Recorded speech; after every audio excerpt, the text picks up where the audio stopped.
세제의 맘에 비가나입니다. 어떠한 이야기를 나누면 좋을까 생각을 해보니까 아가들이 예방접종을 당연히 필수적으로 해야 되는 것들이 있죠.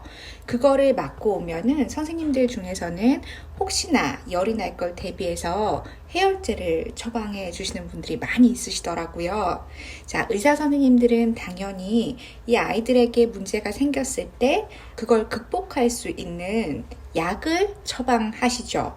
그렇다면 저희 세제맘 엄마들은 이 약이 아이들에게 들어가서 어떠한 역할을 하는지, 그리고 아이에게 엄마가 처방할 수 있는 것은 건강을 처방한다, 면역을 처방한다, 이게 엄마의 역할이지 않을까 싶어요.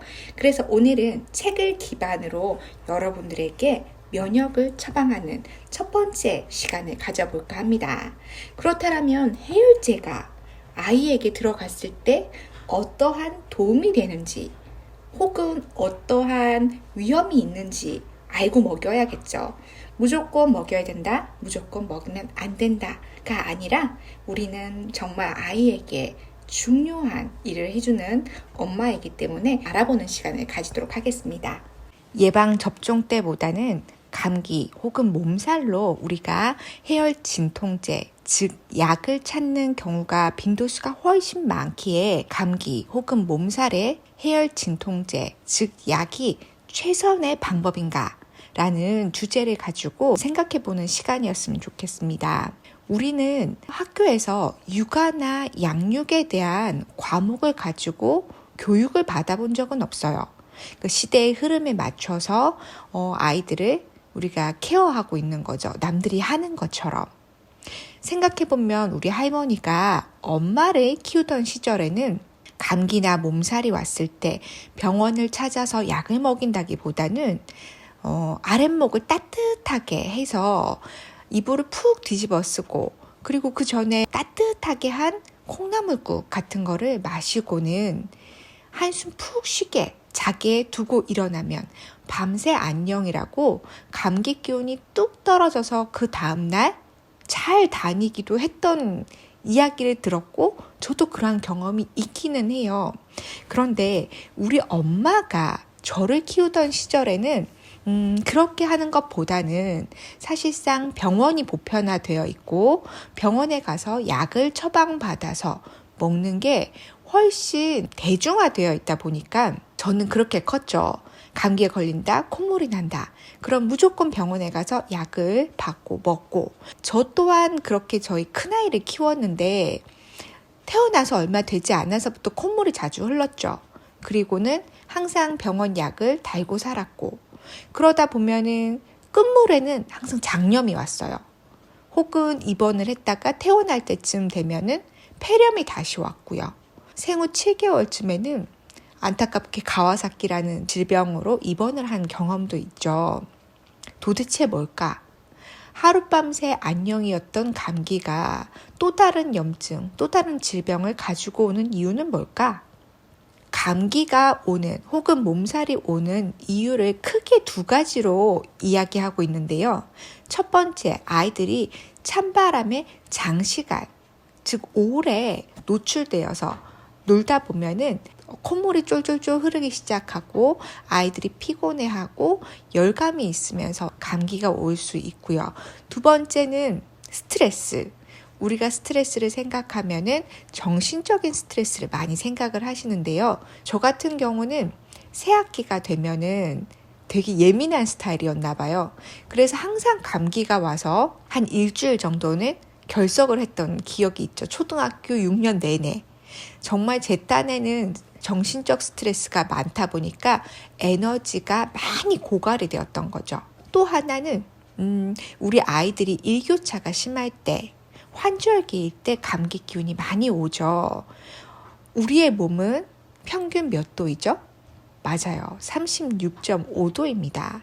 이 36.5도를 유지하기 위해서 내 몸에서는 얼마나 많은 일과 에너지를 소비하는지 여러분들은 자동적으로 일어나니 잘 모르시지만 이거는 엄청난 에너지가 필요하다고 합니다.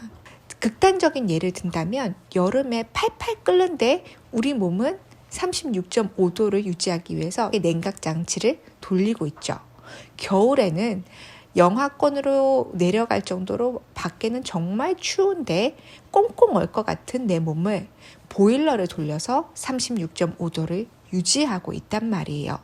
그런데 일교차가 큰 날은 아침과 저녁마다 이 온도를 맞추기 위해서 부단하게 내 몸에선 돌리고 있는 거죠. 냉각 장치와 보일러를.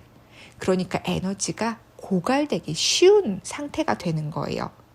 첫 번째는 찬바람의 장시간, 두 번째는 정신적인 혹은 육체적인 스트레스, 과로로 인해서 에너지가, 체력이 고갈됐을 때 온도를 유지하기 위해 혹은 고갈되는 에너지를 막기 위해서 내 몸에서는 피부 혈관 수축을 시켜버리고, 즉 땀구멍을 막아버린다고 합니다. 내 몸의 온도를 유지하기 위해서 혹은 에너지가 고갈되는 것을 막기 위해서. 어떠한 상태가 되냐면은 쉽게 말하면 우주에 나가 있을 때 우리가 우주복을 입어야 하잖아요. 근데 우주복에 냉각 장치가 고장이 나버린 거예요. 그래서 내 몸에, 우주복 안에 있는 내 몸은 계속 온도가 올라가는데 이걸 식혀줄 수가 없다 보니까 우주복을 입은 상태로 저는 화상을 입게 되는 거죠. 이러한 상태와 같아진다라고 보시면 되는 거예요. 그래서 우리가 염증이란 단어를 살펴보면은요, 불화자가 두 개가 붙어서 염자라는 글자를 만들어내고요. 영어로 봤을 때는 inflammation이라고 하는데 이 단어의 어원을 보면은 flame, 불꽃의 단어에서 어원이 왔다라고 합니다. 즉 우리는 감기나 몸살 기운이 왔다, 염증이 생겼다, 목에 염증이 생겨서 따가워, 이러한 것들이 다 뭐다? 내 몸이 화상을 입게 되었다라는 거죠. 그런데 놀라운 거는요, 우리 몸은 밤에 우렁각시가 나와요. 그래서 나도 모르게 이 우렁각시가 염증이 생긴, 화상이 생긴 곳을 불을 꺼주고 치유를 해주는 자동 복구, 자연 치유 프로그램이 있어요.